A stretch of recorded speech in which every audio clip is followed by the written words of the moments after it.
record this right now. We're gonna do what, like, let's just hang out for like an hour and a half or something. Maybe, let's just see how it goes. We're mapping Rome, and I have an absolute question that I am gonna ask you right now, and you can speak for the patrons of your level, okay? But I want to hear from all three of you on this opinion. I'm just going to minimize this for a moment. I made a little bit of a boo-boo in so much that I was targeting Rome loosely around 150 AD, but for no particular reason, okay? Other than I wanted certain iconic buildings to be complete at that time, such as the Tomb of Augustus, for example. And so I wanted them there because I think people looking at this map will look for them. So, for example, if I decided I was going to do 50 BC, I think it would be harder to research, but also, let's say, the Colosseum wouldn't be there, and people would be like, where's the Colosseum? And, that's aggro I don't want to put up with. I want the key points of interest. But here's the catch. These walls that I've drawn on the outside, these are the Aurelian walls. These didn't even exist until like 275 AD. Let's call it 100 years later. So this bigger shape was not Rome at 150. Rome at 150 was this little shape on the interior that I've drawn, and possibly this weird one on the outside over here. I kind of like the outer shape.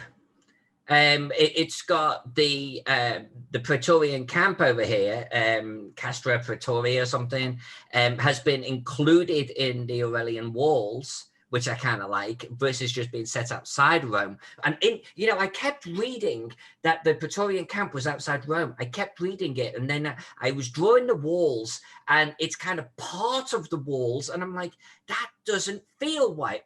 In fact, Mark's joining us, so I can loop him in on this one. I was like, this doesn't feel right. Like everything I've read, the Castra Praetoria was outside. So what's going on here? Well, it's because these walls didn't exist at the time. So I want to ask you all, and Mark, it's great seeing you. I want to ask you too. Mark, I'm going to catch you up to speed in a 5-second version. These walls on the outside did not exist in 150 AD. And the only reason why I picked 150 AD was to capture some of the key points of interest that I think people expect to see on a Roman map, an ancient Roman map. So I have a choice. We can keep with the 150 AD, which was somewhat arbitrary, I'm going to be honest with you. And in which case, the actual shape of Rome would be more like this. In fact, let me get rid of the background so you can see this clearer. Because I know that all of us here hanging out, we're going to get a print of this. Well, the actual walls would be more like that shape. Now, we'll still do buildings spilling beyond it, but it's more modest. And it was like this up until about 270-ish AD. Or we move our drawing date and we say that actually we're drawing Rome right after the Aurelian walls are complete, and in which case the shape would be more like this. I think it's a more interesting shape. They built them to include a lot of the burgeoning size of Rome. But what do you guys want? What do you think? Should we do it without the outer wall or with the outer wall that I've got there? Am I unmuted? I have new headphones, so I'll make sure. You are unmuted right now. Okay. Well, for me, this is a no-brainer. The more work you do, the more I'm going to love it. So go for the bigger one. That's okay. I can do that. Mark, what do you think, my friend? What year were the outer walls completed? About 275. So still pre-sacking of Rome or anything like that, or at least the big sackings. Yeah, I sort of want to think about the historical time period. What's more interesting? I'm sort of noodling about which would be a more interesting time period to be thinking about, 150 or Because obviously you can still have the map be just as large effectively, because I'm sure there were buildings and things going on that far out. It just you wouldn't have those outer walls.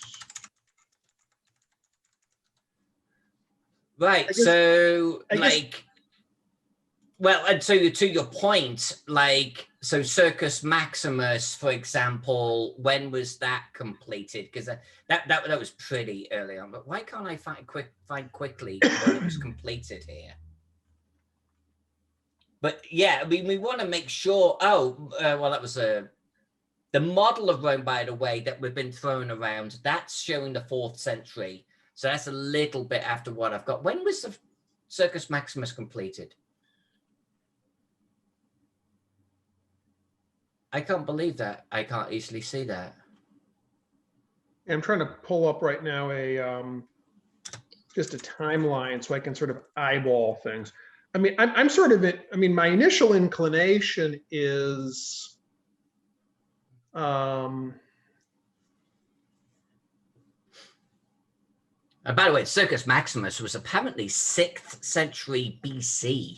So I'm sure it probably went under some renovations and modification over the years, but it was early on. So even at this sort of time period, I think the Circus Maximus is, where's my reference here? yeah, I mean, Circus Maximus was inside the walls even then. So go ahead, Mark. Yeah, no, I mean, yeah, I think that would be. I'm trying to see what's outside the. Okay, so we've got the Circus Flaminius.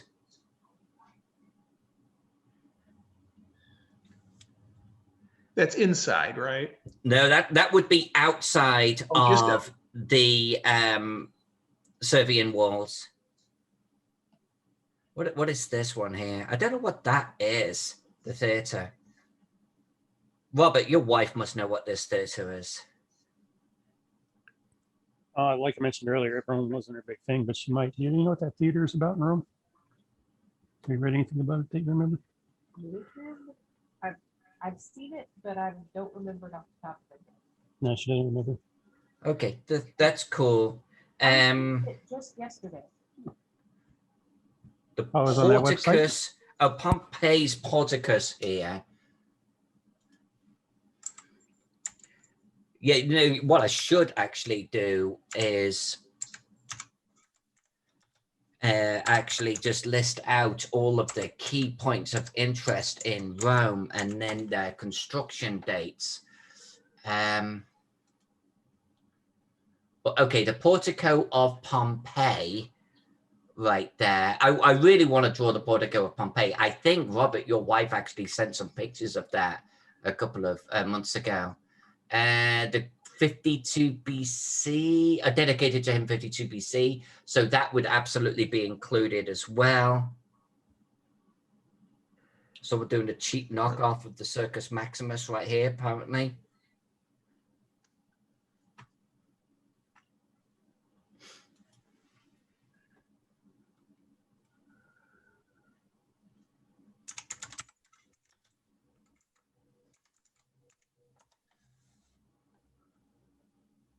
I mean, certainly the golden age would be the earlier date. You know, if you're talking like Marcus Aurelius's Rome, right? I mean, that's going to be pre those walls. You know, that's more of a sort of a during the decline of Rome almost, that those walls must have been put up.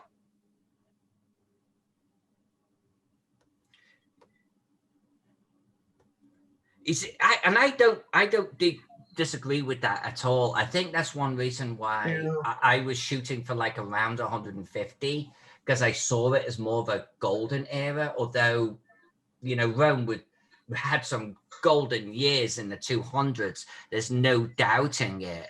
In fact, I mean, you've got Diocletian starting in 284, so you've got a time period of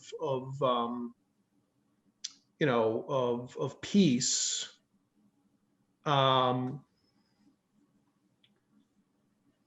I think what would happen here is if we did not do the Aurelian walls, I would not draw less. In fact, if anything, I want to fill this entire canvas with things, including I need to sort of drag out the river, etc. But the wall, the interior of the city would be smaller. The original city would be right in the heart of it. But all of this area on the outside, I think, would still be populated. What's the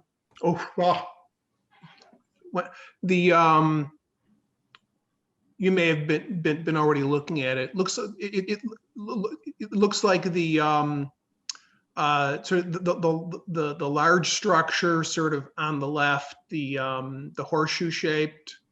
What was that one? Yeah. Okay. So we've got the portico of Pompeii there. That was in the BC, further and then we've up. got this one. What's that?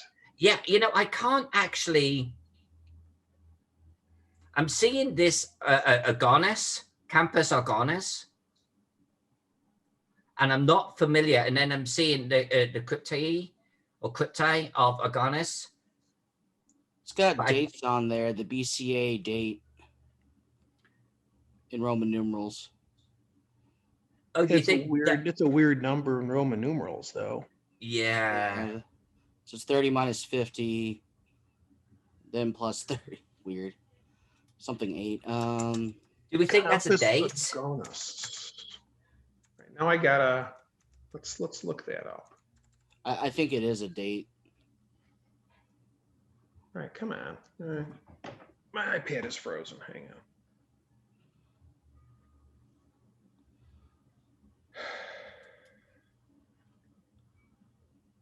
Capit, tot, BC. No, I think it's just BCA and the date there.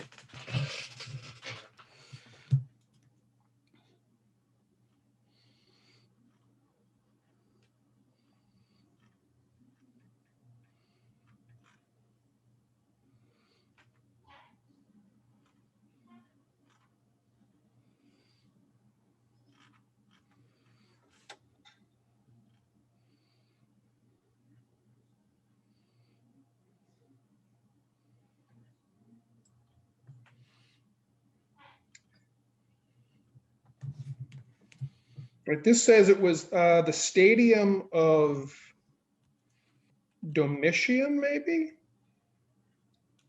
Really? I'm trying to see if that's, it doesn't, I'm trying to see if there's.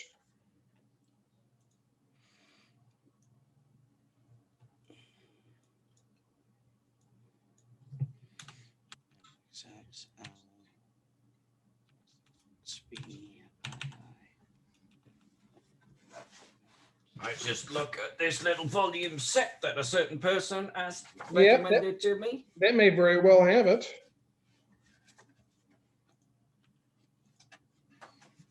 Should be in the map somewhere.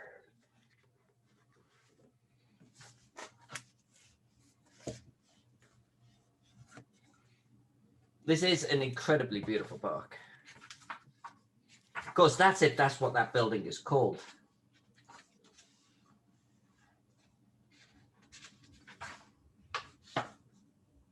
Okay, hang on. Here we go. So if that's that, 30, 50, and that's 38. Okay, so this says Campus Agonis. Is that the same thing? At the end of the 1st century, Emperor Domitian erected a sumptuous stadium in the site to house the musical, athletic, and equestrian contest called the Agoni Capitolini.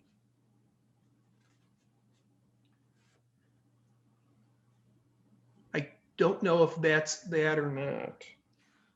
So that Roman numeral came out to 288. Yeah, the area was called the Campus Agonis in Latin, or Campa d'Agone. So if that's the case, did you say it was Domitian? Yeah. Yeah, Domitian Stadium. The second name of the stadium is Agon's Arena. Right. So that's 1st century. So that was there. At the earlier date. So I guess what I'm inclined to say is, if there's a lot of interesting things outside the walls at that point,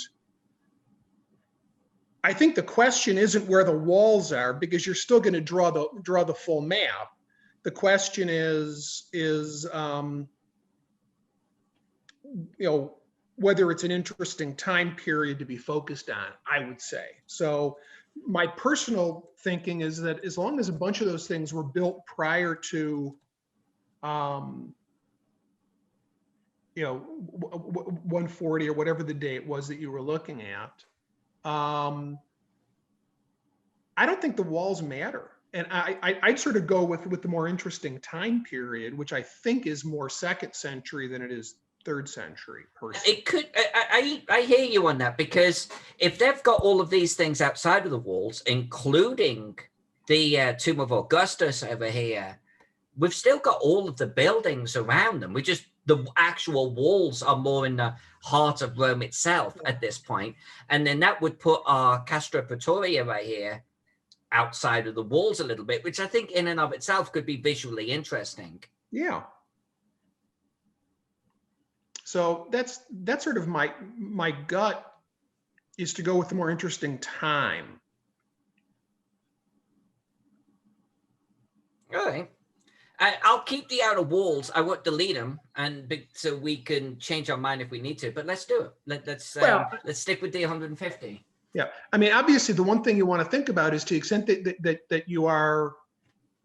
I mean, if the map only includes things that were there at both times, you can pull the walls in and out. But obviously, at some point, I'm sure there's going to be something that was built in, the year 200, for example, that would be a distinction. Well, this book set that you recommended, Mark, it actually is dating a lot. It's putting everything by date, and everything so far. What's the last one that I've got? Is the Basilica?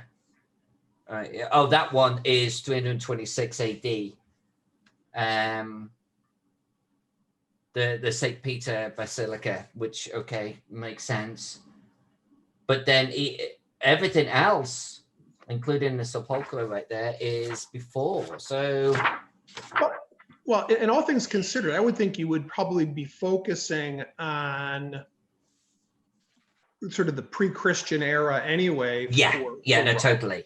Yeah, that to me is the interesting stuff.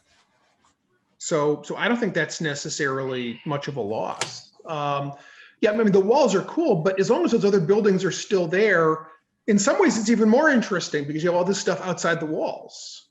Yep. Which just goes to show how little worried they were that anybody was going to come knocking. You know what? That's a good point. I've got so many city maps with walls almost completely around them. Let's have this one where Rome is built well beyond. Yeah. All right. I think it could be very interesting to do that. And Robert, rest assured, my friend, I will not draw less. You're still going to get this freaking huge, super detailed map at the end of it. I suppose I can do with one less wall.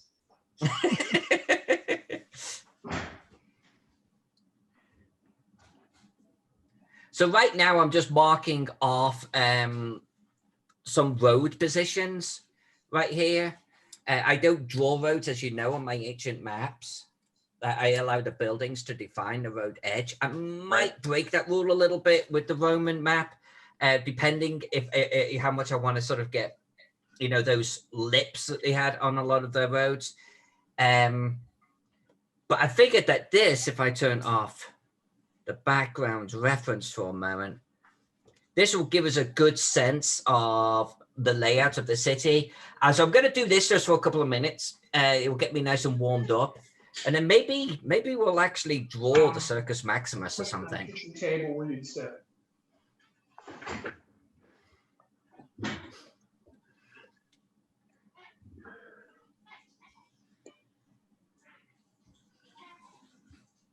How's everyone been doing anyway?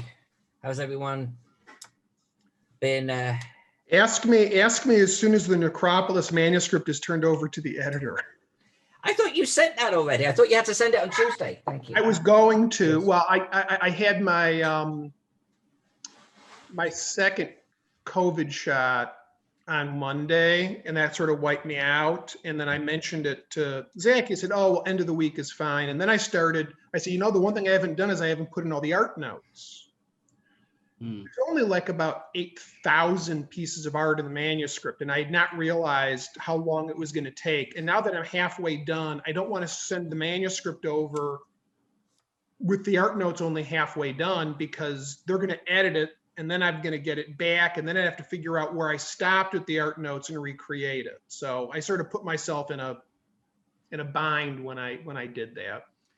So what are, I think I know, but what are art notes? Oh, it's simply like it'll say in brackets, insert art, and then I've got the file name of the art, so that the person who's ultimately doing the formatting knows where to pull the art in. And then of course what they'll do is figure out where it looks good.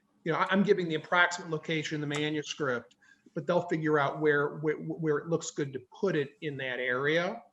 But they need to know what art to put where. It isn't something that the person who's doing the layout knows.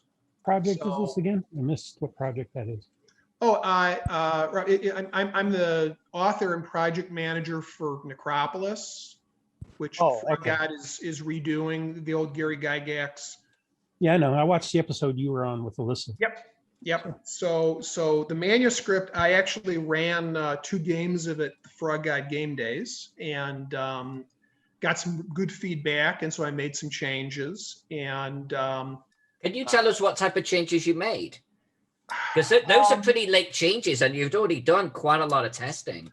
Well, but there are certain areas that have not been play tested before, and these guys got into an area that I'd not gotten into before. And there's, do people mind spoilers or not? I don't personally. I've got the D20 version of it, and I read it back in the day. So okay, so you don't care too much. So there is a point in the manuscript, and the point in the adventure where there's 2 false tombs before you get to the final tomb. The second false tomb, when you approach it, stepping out of the wall comes the demon lord Aldenak. And it really is the demon lord Aldenak. And what Gary says is that each round, he points a finger at one of the ivory coffers that are in the vault, and they blow up. And that he'll make a show of fighting the party. And that's all he says. He doesn't say why he's destroying the coffers. It doesn't explain what he does when he's done destroying the coffers. Does he leave the party? Does he keep fighting? Is the party really expected to defeat a CR26 demon lord? I mean, it was extraordinarily opaque in Gary's manuscript. And I sort of halfway solved it, but I didn't really fully solve it. And when the party faced it, there was very much a moment of, what's going on? And why is this happening? And so I had to try, and so we brainstormed a couple ideas, at the end of the session.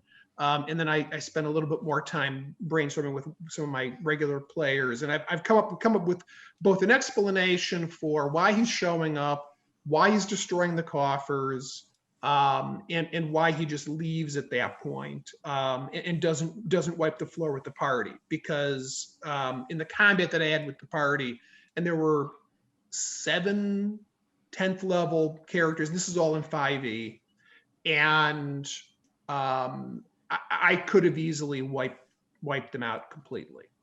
It would not have been much effort. So there needs to be some logic to it. So I had to build that in, but that's a concise area, Alyssa. So it's not like I was changing a major thing. I just had to edit that one section with clarifying a few things. And there were a couple other places as I was reading through, I'm like, oh yeah, that doesn't make sense. Or there was one place where I got the effects of the detect magic versus the detect evil and good backwards, because one of them can't see through anything. I think the detect evil and good does not work against anything that's under complete cover, while detect magic will work through up to whatever it is, like 4 inches of wood and 2 inches of stone and an inch of metal or something like that. And I'd actually flipped it the other direction when I wrote it. So that was something else that I caught. So it's that kind of stuff that I caught in the play testing. And then a few places where I just thought clarification was better. I really wish the whole thing had been fully play tested by somebody other than me, but it didn't happen. Was it a good play test though? I mean, with the two games that you ran? I think everybody had fun. I mean, the scary thing is, I mean, the first game, I got to admit, I did nothing for 2 days afterwards. On the Saturday, it was a 5-hour game. So we started at, I think it was like 6 p.m. to 11 or something, my time. I think it was. I did Temple of Osiris for that one, and they did well. They actually did really well. And then the second one was the Tomb. We played for 8 full hours. We started at 4 o'clock my time, and we literally finished at midnight. And somebody at that point had to jump because they were playing one of the midnight games, which I thought was totally insane. Some people have insane energy.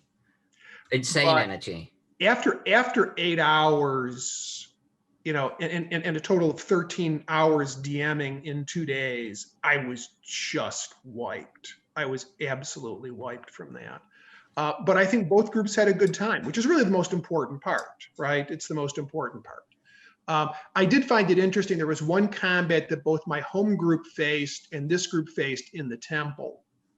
And it was really interesting how they both turned out, because in the case with my home group, I sort of let the monster go at its full power. It has legendary actions, and the party killed it in 3 rounds, but I dropped one of the players and another one had been swallowed.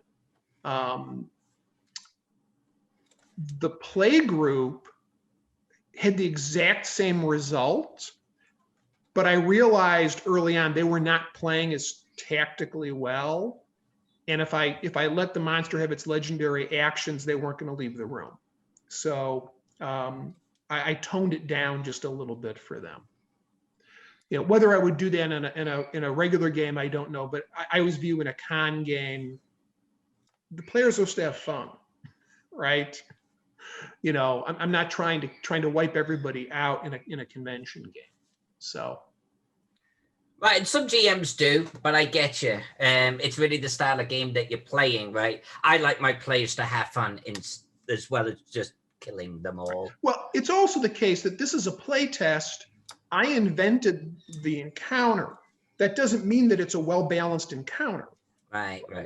You know, I mean, just because I came up with it doesn't mean I did a good job. So partly it's testing it to see how balanced of an encounter was this. You know, was it something that a party of this level would be able to succeed at? And if the answer is no, then I should change the level of the encounter. I shouldn't say, that's how it goes, because the whole point is to be developing out of whole cloth here. Gary had no sense of game balance in what he wrote, unfortunately. So on the whole art thing, do you decide then what art goes in it, or you've been given artwork, so to speak? You know what artwork has been purchased, and therefore you're just like assigning it, or do you get to sort of say, we need artwork for this? When I did the World of the Lost Lands, I worked with Casey Christopherson, who you probably know, and I had specific artwork commissioned. I gave descriptions of what I wanted, and it was produced, and then I was able to make a limited number of comments. Before I started Necropolis, Bill Webb went through the manuscript, highlighted the artwork he wanted done, and they had it commissioned. So by the time I started, the art was quote unquote already done. Gotcha. There's also a lot of stuff from the original that's black and white that we're going to use. I have had a couple of problems in going through the art. There are 1, 2, 3, 4. There are 5 pieces of artwork that were commissioned. One of them, I have absolutely no idea what it is supposed to be of. And since I wrote the adventure, that's a strange result. There's another one that was intended, I think, to be the last encounter. And unfortunately, I changed it, so it doesn't work. And then there's another 2 that I know where they're supposed to go. But the artist used a lot of artistic license, and it doesn't actually work with the text. And so I'm not frankly sure what to do with those. With one of them, there's one in the village of Artuat that it's a really cool image of a village in Kemet. But we have a map of the village. We know what the village looks like. And this artwork cannot possibly match any place in the village. It can't. It looks nothing like what the village, I mean, the village is a scattering of buildings around an oasis. And this looks like, you know, a city alley.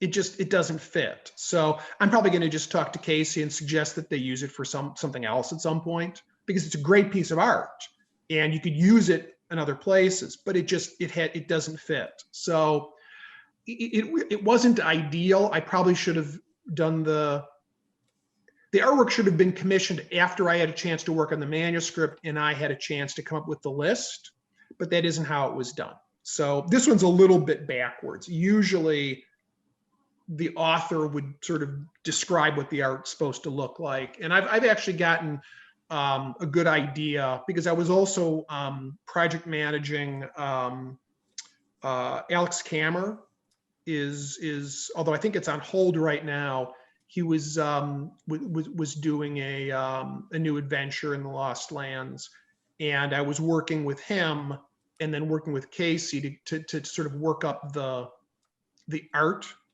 And this may surprise you. Alex can be a little, what's the word I'm looking for? Picky? That's not quite the right word, but Technical. Finicky? I think More accurate. Finicky. He's very finicky about his art. And the part of the problem is that, you know, he really wants it to match his text. The artist really needs guidance. And so I was sort of interfacing between Alex and the artist. And I think we actually came up with a pretty good structure. I'm not quite sure, Pex, if you know why, but it's sort of gone on hold at the moment. And frankly, I wouldn't have time to work on it because of Necropolis anyway. I think Alex's co-author got ill or something. Was what I think the main reason it got held off is because we haven't run a Kickstarter all year. We're almost 5 months into the year, and we have I think Necropolis is the tentative one to go out this year, but I don't know when exactly we're going to launch it either. They haven't made up their mind.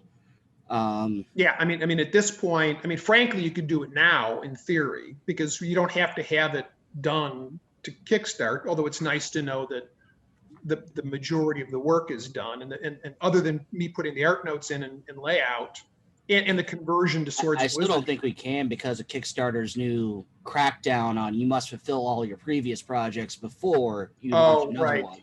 Oh, is that's that right. a thing? Is that They something that started they're doing? cracking down hard, very hard. So we we did a ton last year. We're still fulfilling them 5 months into this quarter. Well, I mean, the S&W box sets aren't out yet, right? The box sets aren't out. Twal hasn't shipped. Alchemy's just now shipping. I'm working on that. That's almost done. Yeah, we're still really too looking forward to behind that. technically. What's that, Robert? I was saying I'm really looking forward to the Alchemy product. I backed that one. I've got the cards coming and everything. So I'm really looking forward to seeing Oh, that you know, one. I think I backed that one too. Yeah. But yeah, like Barsh, they sent him a no on his he's running a Kickstarter right now, and then he asked them not an extension, a pass because of COVID shipping, and they allowed it. So that may be their official gatekeeping way they're doing things right now. Like if you submit your official COVID ticket, they'll let you in. We don't know yet. Yeah, well, but I mean, look, I think there is a fair point to be made there that what they don't want, and legitimately people shouldn't be doing, is backing up 3, 4, 5 Kickstarters, none of which have been fulfilled, you know, and collecting money for it, because we've seen what happened with some people doing that. So I absolutely agree. I mean, there's so many unfulfilled Kickstarters out there to this day that are like 5, 6, 7 years plus overdue. I've got at least 3, I think, that I backed that never fulfilled. And you know, now I backed in the day. I backed a lot of Kickstarters. I've really cut back on it of late. Being retired changes your position of how much money you're willing to throw at Kickstarters. But yeah, I mean, I've got 3 that never happened and never will. And I think they're probably, you know, and I missed some of the big ones that failed. You know, I didn't back the Judges Guild one. I didn't back any of Ken Whitman's. You know, so I missed a bunch of the failed Kickstarters, but I still missed, you know, on several. And, you know, so I think it makes a lot of sense. Now, obviously, for the frogs, it's really more, let's be honest, it's a pre-order system. It's not It's not really a Kickstarter in the same sense, you know, because you guys have been doing this, you know, for so long. But I still understand why Kickstarter would do it, and I think it makes sense, because from their business model fails if a whole bunch of people don't get what they ordered. Right, absolutely. Ultimately. So I get it. For me, I'm typically okay not receiving something if a Kickstarter has problems and they go belly up. I'm typically okay with that. For me, it is when a Kickstarter goes belly up, or that they haven't delivered, and they do another one, and they do another one, and they do another one, and it's, I don't want to say a Ponzi scheme, but it starts to raise eyebrows, I think, at that point. And there is a publisher that I won't name where they do that. You know, they'll do a Kickstarter, let's say every 6 months or so, maybe more. I haven't had the last 3, and I know they're working on them. I know they're active, but I haven't had them, and they're still doing another Kickstarter. And at that point, it's like, so it's almost like, how much risk have I got at this point? You know? Yeah. No, I absolutely. I mean, I definitely view Kickstarters back in the day came in 2 varieties, in my view. One was, it was a speculative investment in somebody who was trying to do something they never would have been able to do but for the availability of Kickstarter. And the other type were pre-orders by larger companies. You know, like, you know, whether it was Cobalt or Troll Lords or Frog God or whomever. You know, I never got bent out of shape if somebody didn't, you know, wasn't able to, if there wasn't clear fraud, if they simply failed. I mean, I backed Mike Neistel's, Infinite Dungeon. Yeah. And funny enough, did you see the map I posted to Facebook recently? It was like Throwback Thursday. And I was like, this is a project that didn't actually end up going ahead.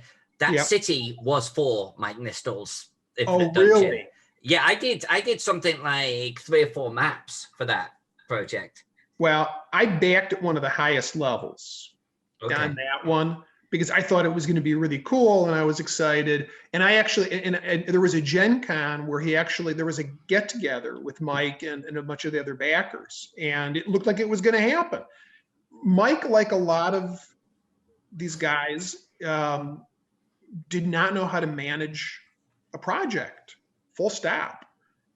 He just didn't know what he was doing and it failed. And now the problem is he did that. There was that dwarven thing that he did as well or something.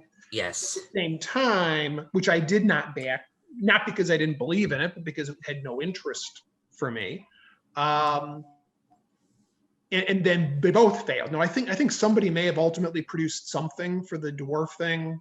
I think somebody, they didn't save it, but they did do something, I think, for backers.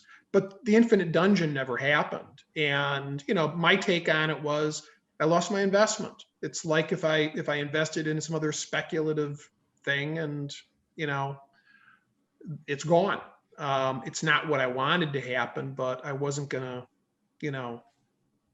get angry or upset about it. I think now when you hear stories of like Ken Whitman, who I never did any of his, I don't know him, so I have no personal knowledge, but from everything I've read, he sort of did a whole bunch in a row and never fulfilled any of them. I actually don't know the story behind Ken Whitman at all. I'm not actually even familiar with him, but I have heard the name a lot in this context. Yeah, I backed none of his. I don't know him. Eric Tankard does a lot of stuff about him.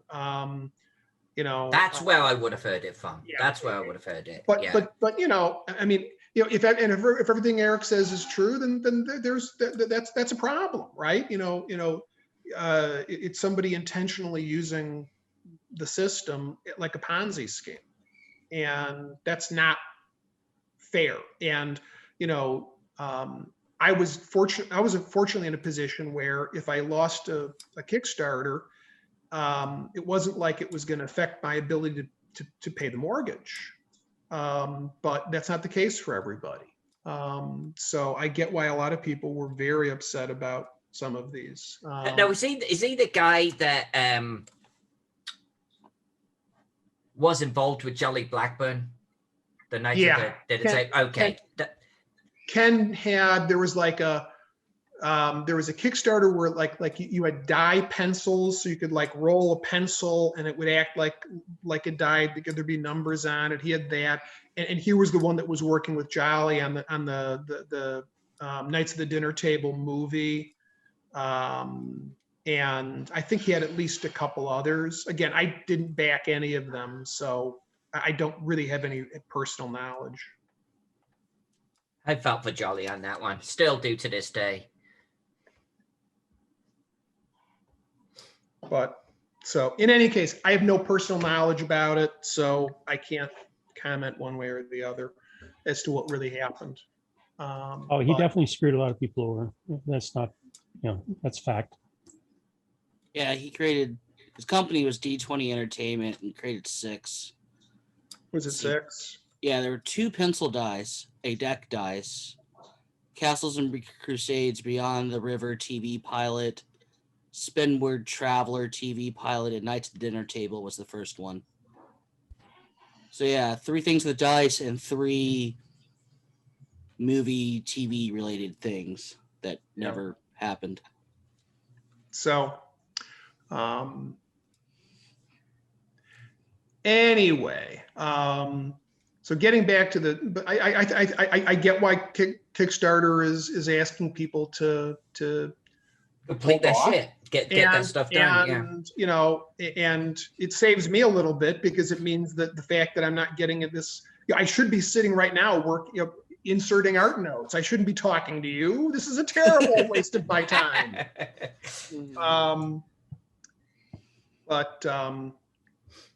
I forgot we're recording, so I hope nobody listened earlier when I gave the spoiler away for that one room. If they didn't, hopefully they. Oh, it'll be fine. They don't even know what room it is or anything. We warned them before we talked about it. They could skip ahead. That's Yeah. true. No, that's Yeah. true. That's true. Yeah, I always worry about giving away too many of the spoilers. By the way, I did try to take a close look, Alyssa, for more of those Easter eggs you were implying that I wouldn't like. I couldn't find any. Everything I found, I liked. Well, that's good. So I'm not going to point them out to you. You probably just didn't zoom in enough.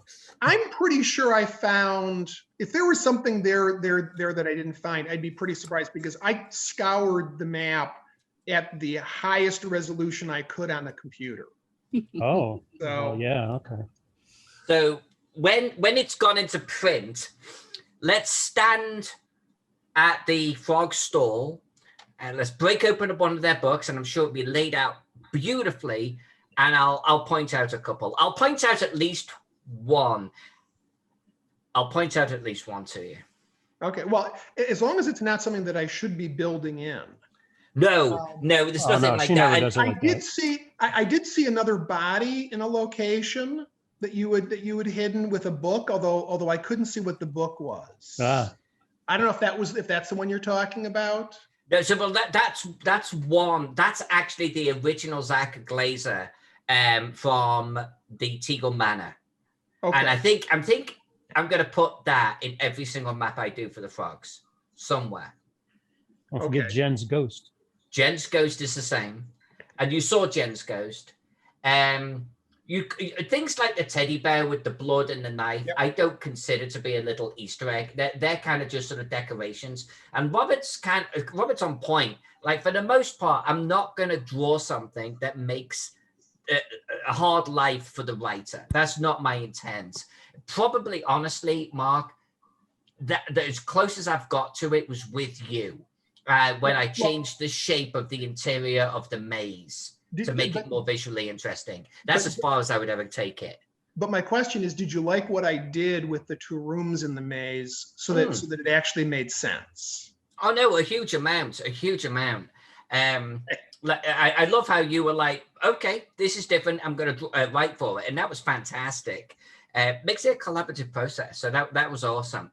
And but I wouldn't like do something for the sake of argument of drawing a dragon in the middle of a room. I would never. I tend to have a rule of not drawing monsters on the map because it's part of the moving scenery at that point. So I never do that.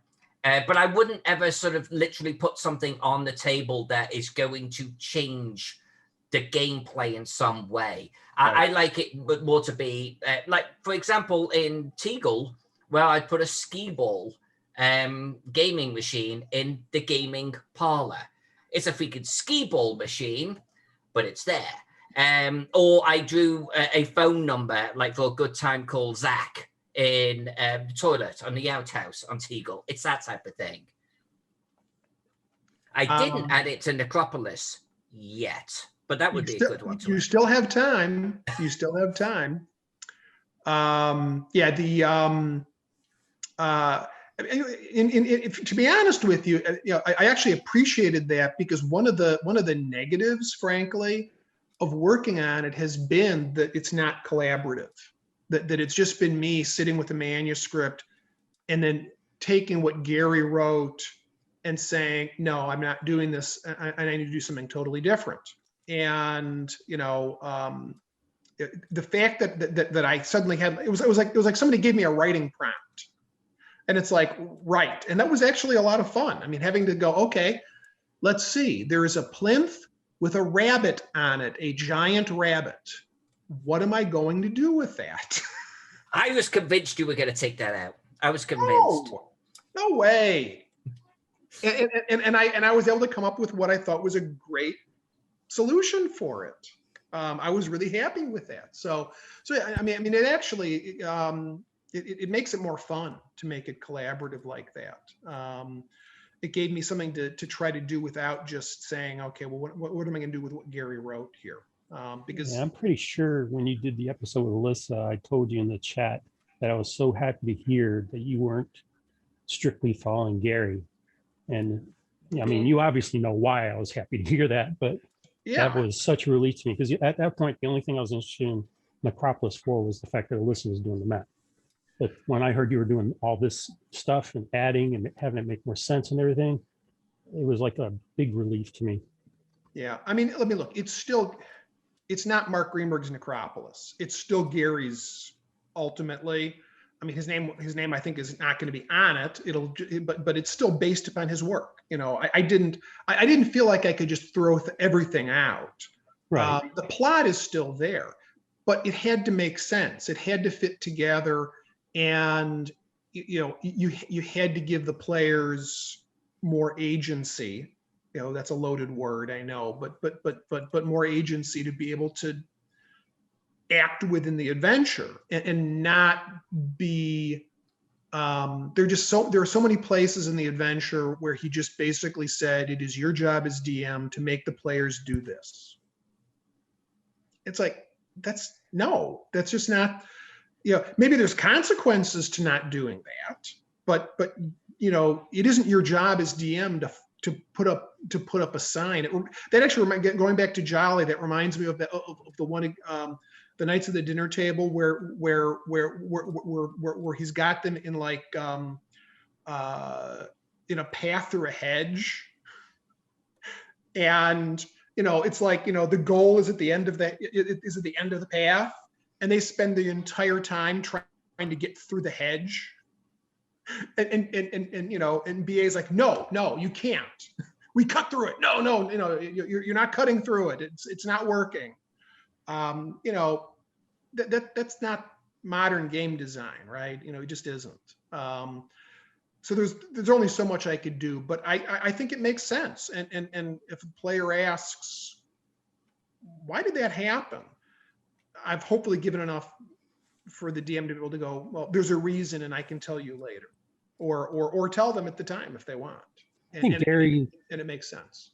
I think Gary wrote the way he did because he still brought a lot of his wargaming sensibilities to his role-playing sensibilities.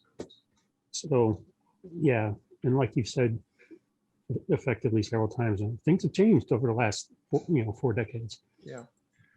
Yeah, I think you're exactly right, Rob. I think if you look at the way a lot of the earlier modules ran, there was a real dichotomy. I think Gary did look at it as a little bit like DM versus player. Without a doubt. I mean, he virtually said as much in the intro to the dungeon I wrote, did the map for. No, he did. Don't forget that. What is it? The Ford in the first edition DMG. That what he wrote there. Yeah, but he also, I think, and I think when you I think there's a really valid point that you made about looking at it from a wargaming standpoint. If you're playing a war game,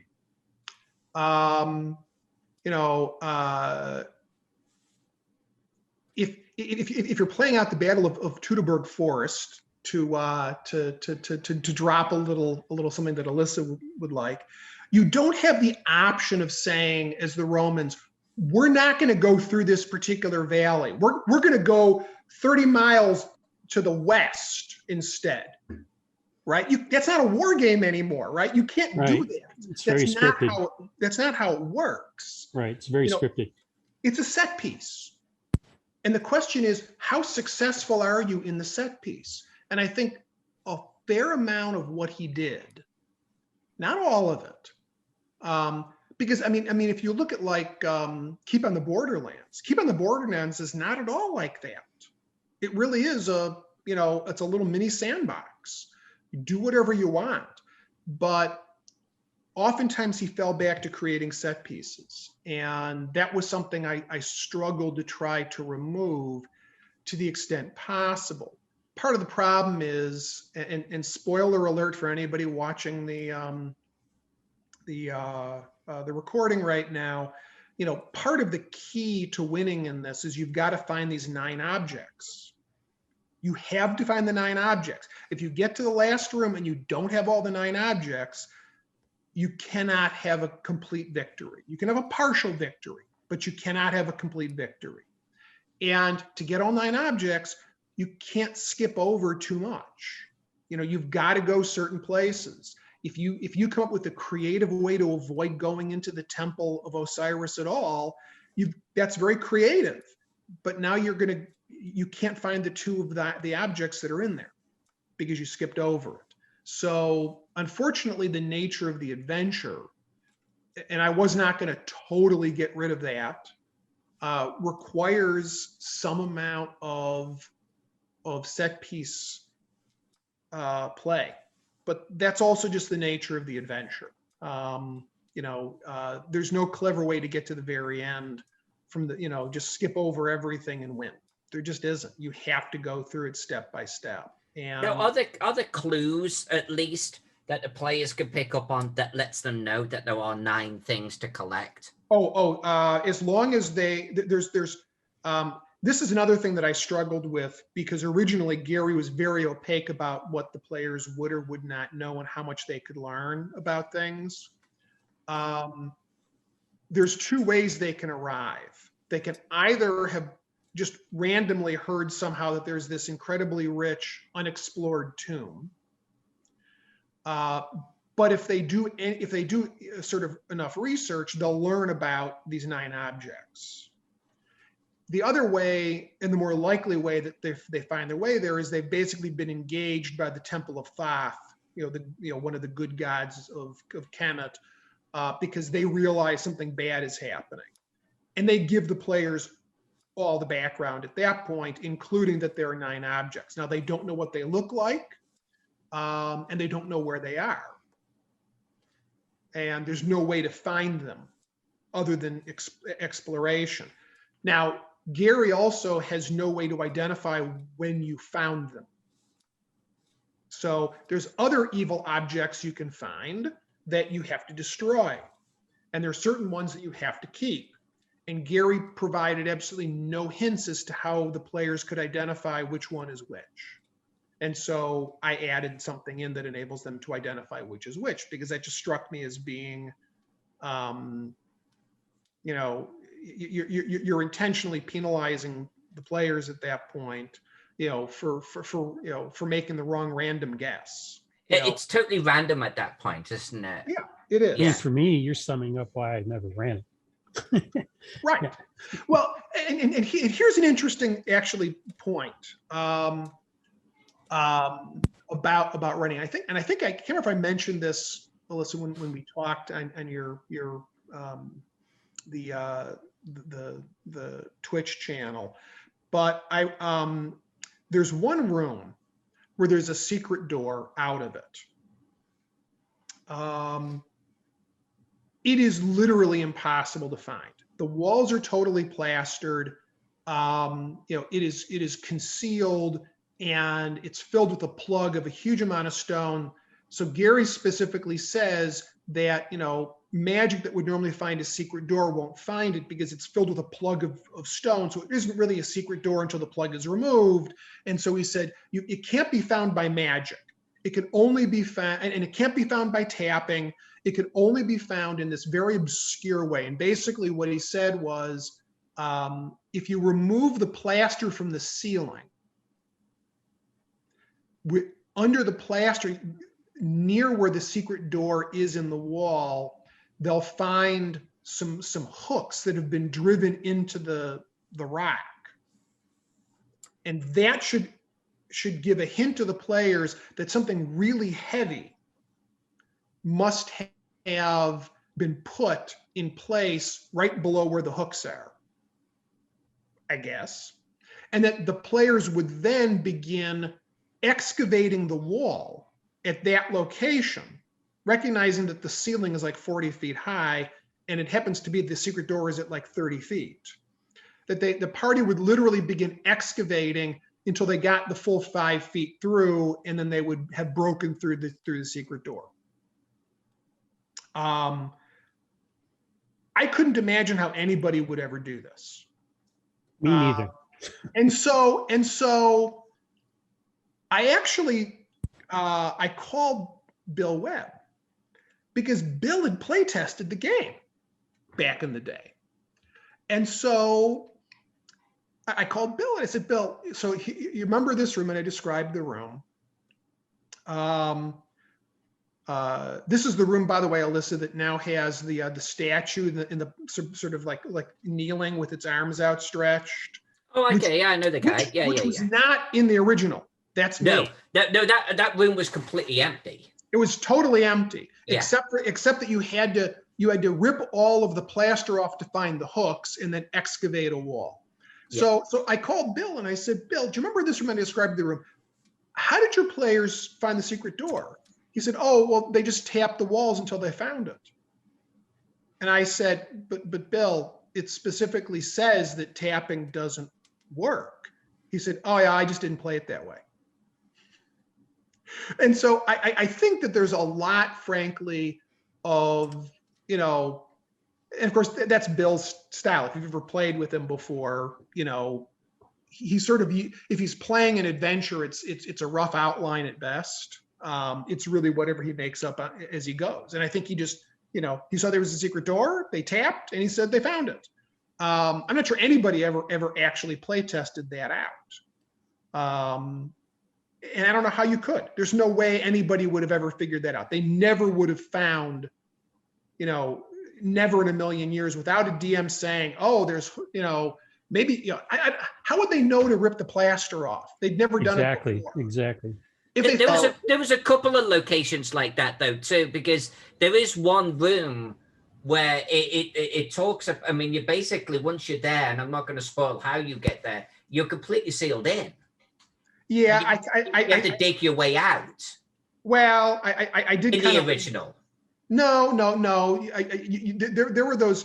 There was the sneaky magic way out. I largely left that one intact. I've never role played that one out. I haven't play tested that one out. It's kind of silly, but it was already in the map, and so I wasn't going to take out the extra room. One thing I also did though is I got rid of a lot of his teleporters. Now there's still 2 of them left, or 2 places, technically 3, where there are teleporters. Other than the arches. I mean, there's arches that act as teleporters. I left those, but there were a bunch of places where you would just be teleported from one place to another, and a lot of them. And it was like, this isn't interesting. This adds to the complexity too. Well, it wasn't even adding to the complexity, because one of them would teleport you to places you'd almost certainly have already been. Okay. And so you'd literally go like, oh, I did that in that other room and it put me here. Okay, I walk back to the party. Okay, now we do this instead to see what happens. It teleports you to a different place you've probably already been. I was thinking it's like Team of Horror. No, this one was really lame. This one was really lame. Well, does it harken back to like stashing your treasure because you want to press as far as you can kind of deal? Or is it just more pointless than that? It was actually more pointless because I don't think it actually could take you to a place where there was one of the objects. Huh. It was so a spoiler again. This was the way the Zodiac. You remember the Zodiac room? Everyone, if you looked at it, you remember the Zodiac room. It's numbered 1 through 12, and I think the Zodiac room is room 15 or something like that. Basically, if you move the dial to like number 3, it teleports everybody in the room to room 3 or area 3. If you move it to 6, it teleports everybody in the room to area 6. That's exciting. Well, how heavy were the original wandering monsters in that book? Or none? There are no wandering monsters in the entire dungeon. Not one. Well, I have no idea what they were thinking then. I tried, Gary. I tried. No. I mean, it was totally uninteresting. Completely uninteresting. I said, this is this awesome setup. You've got this cool, massive bronze Zodiac set into the floor. You've got to figure out how to make it work. It's this awesome, spectacular dial thing that's just really cool. And it teleports It's this. I'm everybody. bringing it up on the share right now. Yeah. I mean, look at this thing. It's so cool. Yeah. And look at the detail on it too. And the description in the room gives all of this detail to a degree. It's talking about this great zodiac. In fact, Mark, when I was drawing this, I was like, is this thing real? Is there such a thing? And it is. And I was fascinated by this thing. And it was so underused in the original script. To call it underused is unfair to the word underused. I mean, it really. I'm looking. I'm like, this is cool, and the artwork in the original book is just spectacularly cool, and all it does is teleport you to one of 12 rooms. And I said, I can't do this. That's not what's going to happen. And so I had to come up with something totally different for that room. And I won't spoil what it is, but I had to come up with something totally different. I mean, you can only will go trust up that from it's just a very random cool. room. Yeah, I'll trust you did something very cool with it, Mark. I think it's really cool and potentially very nasty, depending That makes upon it cooler. depending upon what you do. I mean, this is in many ways, and I warned the play testers, this is in many ways Tomb of Horrors, and you got to treat it that way. You've got to watch, if you don't have your rogue checking for traps everywhere you go, you're idiots. Now, you can do that. And there are a few total death traps. Now, having played the rogue many, many times, that usually means you go through several rogues per dungeon. It's still hard to kill in 5e.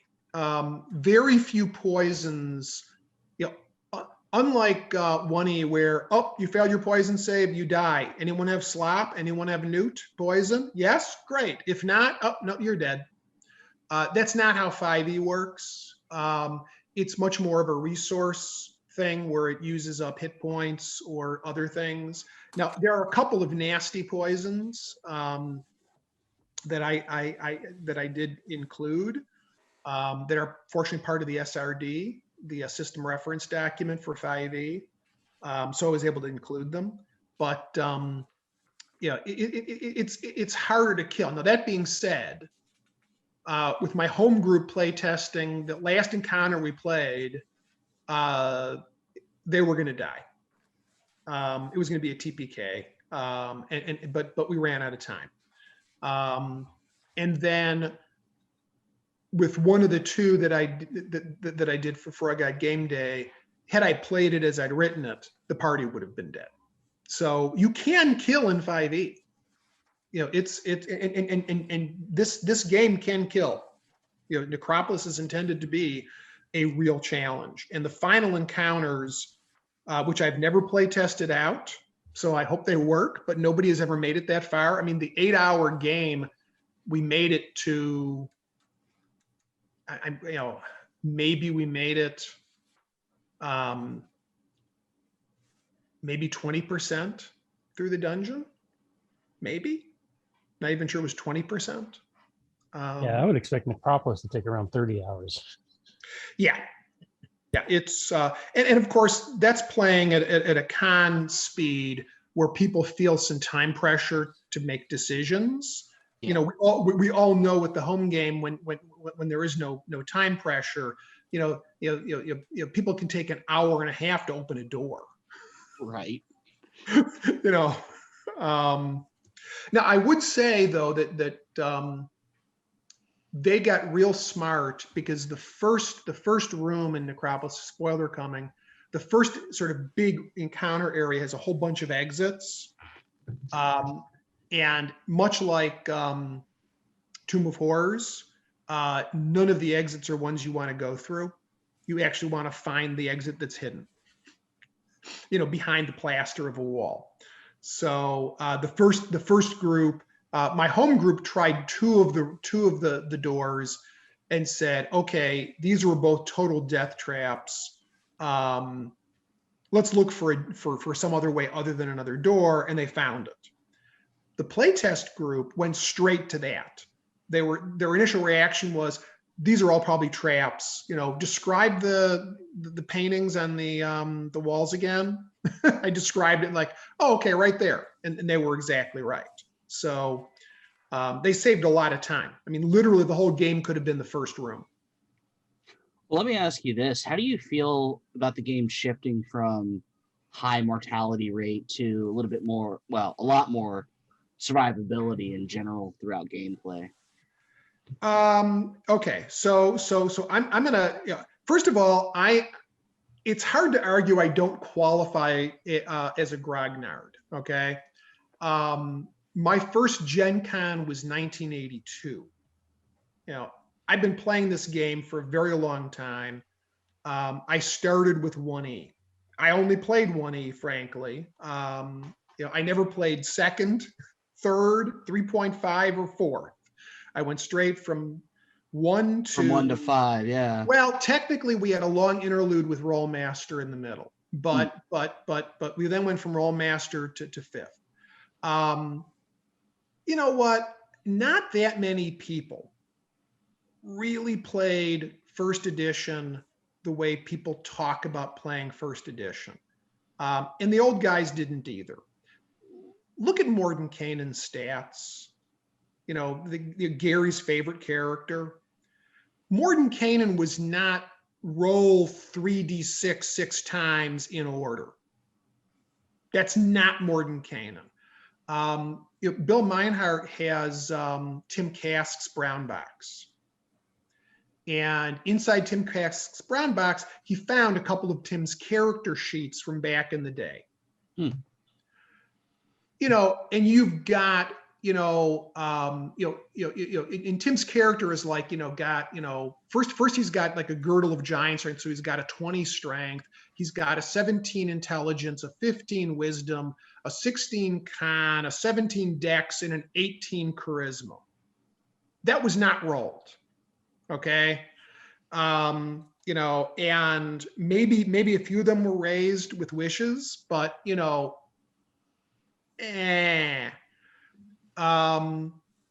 don't think not many people really played the game where you never got higher than third level because your characters were constantly dying. That's just not, I just don't think that's how anybody really played the game for any length of time. Everybody I know. Yeah, that's the key part there, any length of time. That's right. Now I will tell you that in my first edition game, back in high school, which Bill was in, and there were a couple other sort of this series of other guys who played and didn't play. There were deaths early on, but not a huge number. And ultimately, everybody got to third or fourth level, and at that point, it became a lot harder to die. Right. So I think a lot of people who say, "Oh, back in the day, I rolled 3d6 6 times, and if I had a 3 con, that's the character I played." Nobody did that. Ask one of the old grognards. So, how many characters did you play in your campaigns? Not how many did you play in one-off games or cons. How many? No one's going to say I had 58 characters in my home campaign, because they kept dying. That just didn't happen.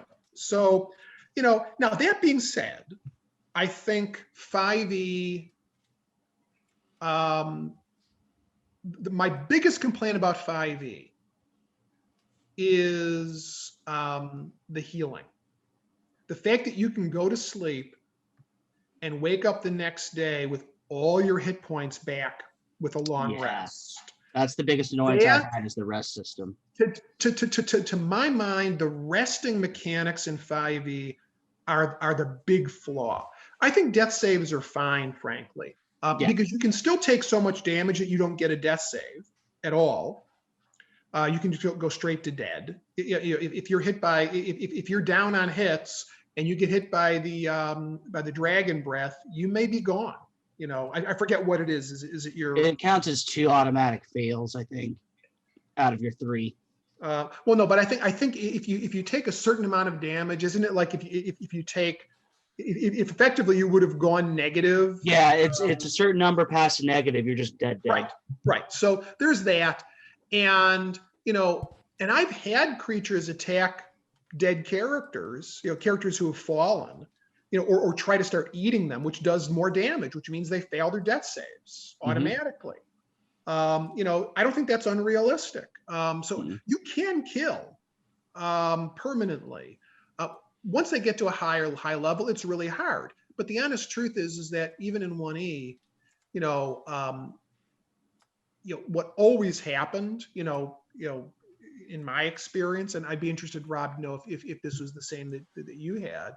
What would happen is 1 or maybe 2 characters would die in the adventure when your 5th level characters, and 1 or 2 would die. You'd truck the bodies into town. You'd find the cleric who'd agree to raise dead for either all the treasure you found or a quest.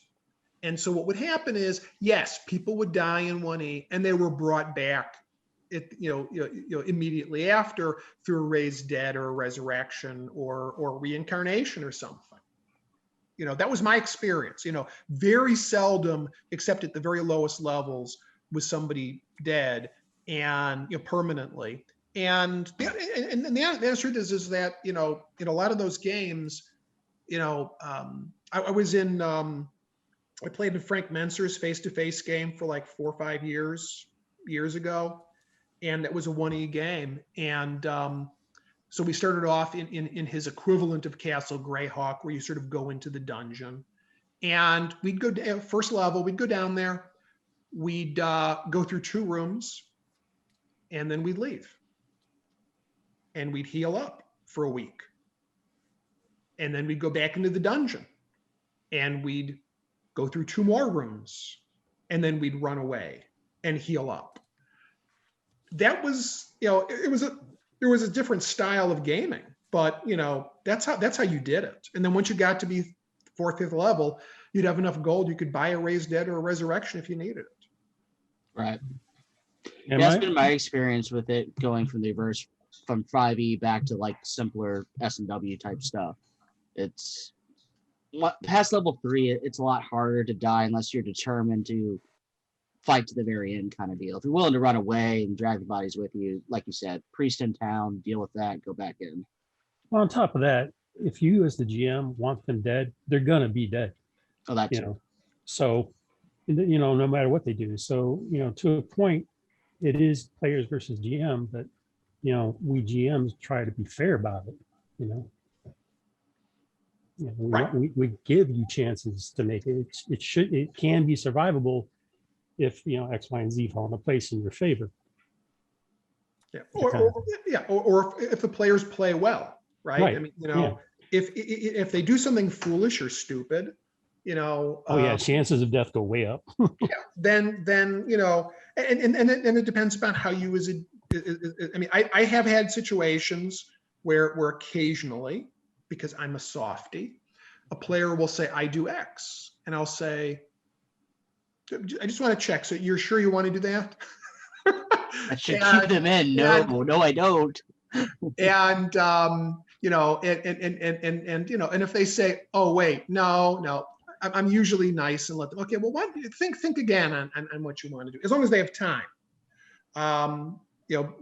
But that's only where I get the sense that somebody really wasn't paying attention or thinking, or sometimes because they just didn't understand what was going on. Especially when you're playing on Zoom, but even in person sometimes, orienting yourself. Frank would never use miniatures ever. It was even in the face-to-face in-person game, it's all theater of the mind. He didn't use a board or anything like that. And you told him what was going on, and he told you where you were. And I can't tell you how many times I was absolutely convinced I knew the layout of the combat, and he had a totally different idea in mind. And I do something, and I thought it was a great idea, and he'd say, "Okay, well, you do that, and you're immediately hit by 5 arrows." It's like, wait a minute, it was behind the cliff. No, you weren't. You were in front of the cliff. Well, but I thought I said, no, you were in front of the, okay, fine. DM wins, right? You know, in that case. So, you know, sometimes players just make mistakes because they didn't get where they were or what the layout was. And then I think it's very fair to say, you know, are you sure you want to do that? Did you understand the layout or whatever? Because, you know, they just may not get it. Obviously, if you're playing with minis and a detailed terrain and everybody can look at it, that's a less likely scenario to happen. But you know, I like 5e a lot. I think it's a great system. I really do. I'm really not frankly, I'm not a huge fan of 1e at this point. You know, I'll play it, but it's not a well-balanced system. Yeah, not by any means. No, I think my opinion on it's a great gateway, in my opinion, just like Catan is a great gateway to board games. Both great games, but there are other systems out there that, and everything's subjective, right, for opinions, but I think there are other games better than 5e out there, system-wise, that is. My biggest issues with and some of the things with 5e you can house rule around. Absolutely. I think healing is one, and they give you some examples of how to make it grittier. I think even in the DMG, yeah. There are issues with I think rogues personally that from like 4th or 5th level to about 9th or 10th level, the most powerful fighter in the party is going to be the rogue because of the sneak attack damage, and they just need to have a friend within 5 feet of the opponent. I think that's ridiculous. I did have that conversation with Mike Merles at one point, and he disagreed with me, so he wins.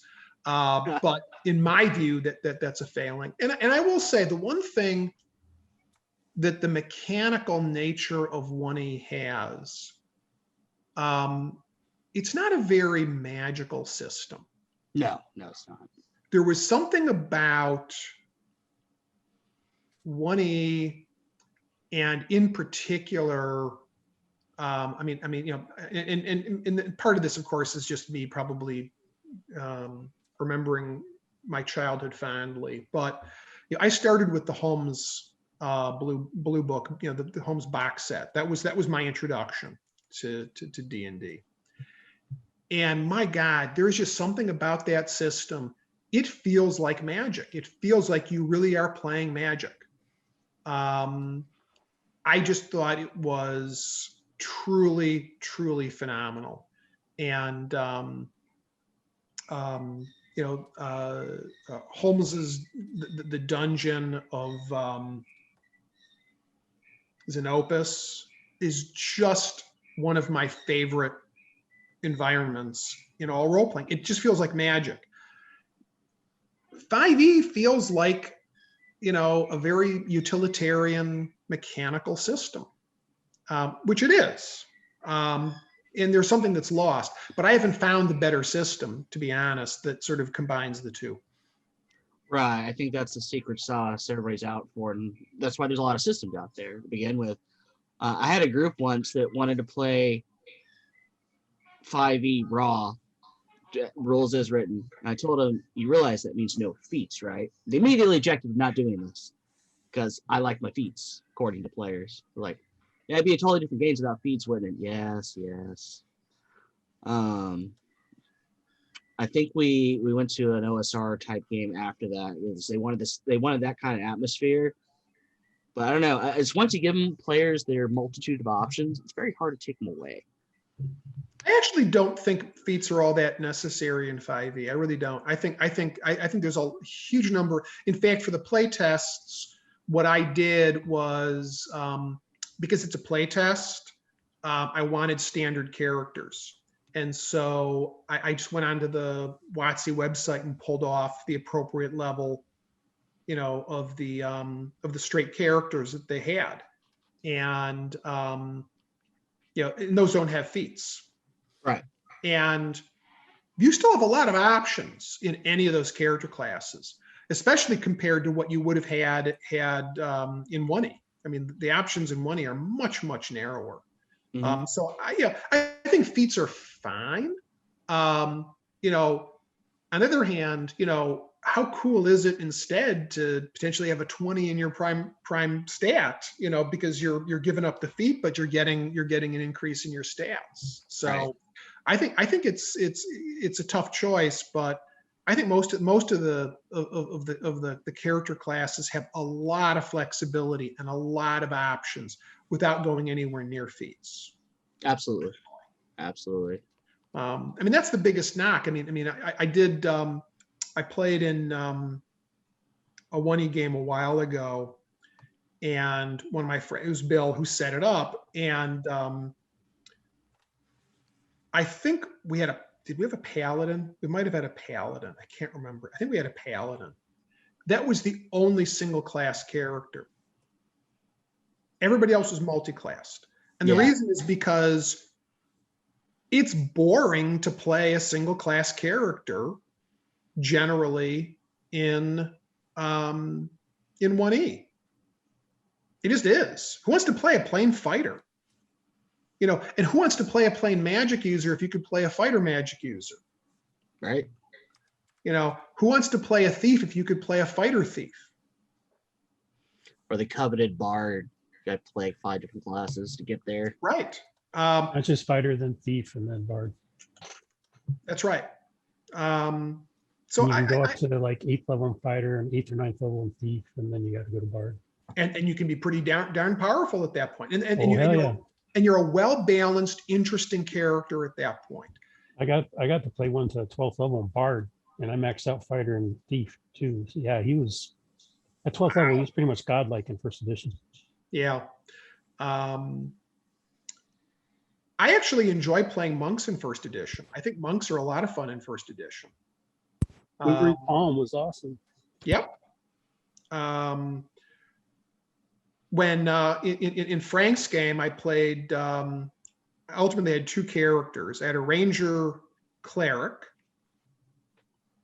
and then a dwarven fighter thief. And both were great options. They were, you know, they're balanced, they're interesting.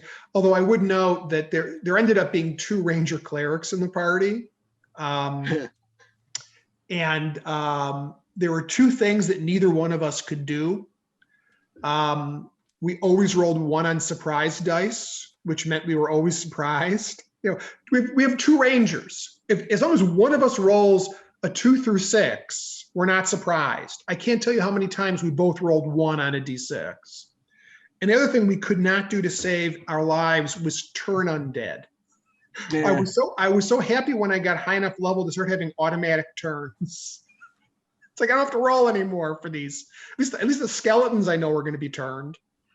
We were just, I mean, it became a party joke that we couldn't turn and we were constantly surprised. So, but I don't know. I think the bottom line is it doesn't really matter what system you're playing if everybody understands the rules and it's a well-designed adventure. I will tell you, I think my favorite game system now is Call of Cthulhu. Now, if I could just get Alyssa to let me play in some of her games, but unfortunately she wants to do all these face-to-face games and I live like 2,000 miles away.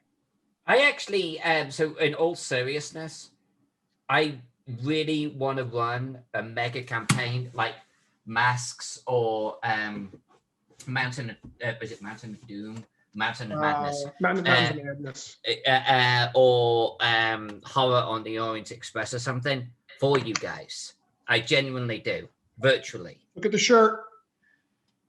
This is the chaos. Oh, there you go. There you go. On the Orient Express. I own that. They did a Kickstarter, in 2012, 2013 or something. Yep. I own it boxed, all in, and I haven't unopened it, still in shrink. And I didn't want to open it. So I've actually just recently, because I printed a whole bunch more, I've bought it again. I really, really freaking want to run it. I would love to, honestly. I have never done, I'm not sure I've ever played or even read at this point any of the published adventures by, Chaosium themselves. I've read a lot of the third party stuff, but I've never read or played in horror or in Mountains of Madness or Masks or any of that stuff. And it really is. I think it's for what it does. It's a very well balanced system, and the focus is on up here. It's not on the in-game acquisition of power. Right, and I think it's actually, if anything, more conducive to virtual play because it is so story driven. Right. Well, and you're not trying to do a lot of set piece combats. Right. No, 100%. And there's a certain irony because you know that I freaking love miniatures. I obviously we all know that. No, I didn't. I mean, do you own some miniatures? I own a few. I didn't know that. In fact, I probably own a couple of hundred Call of Cthulhu ones alone, all fully painted. And I keep buying them from John Popson too because he keeps putting out even better ones. I have never put a miniature on a table during the Call of Cthulhu game ever, and I want to, but there's just no need. Like, if anything, it would be distracting and take away from the game. It's all up here. Yeah, I just wrapped up Mask of Nyarlathotep a couple weeks ago. I was a player. You wrapped up the whole game? Yeah. We got to the mountain and all that. How long did it take, if you don't mind me asking? What? How long did it take? How many sessions or hours? 3 years. 3 to 4 hour sessions every week. Yeah, definitely. Wow. Congrats. That sounds about right.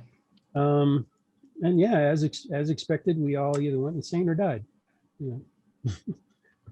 So it is the way. And that's my problem with Call of Cthulhu Classic. I'm much more into how they do it with the pulp version. Yeah. I mean, I've done a number now. I mean, I played a lot of Call of Cthulhu at cons, and I wrote a game that I've run that was based in Costa Rica, it's challenging. I've always wondered how you actually work it with a long campaign, because normally you die or go insane in these games so quickly. Oh yeah, I was the only one that was still on their second character. Everybody else was on like their fourth or fifth.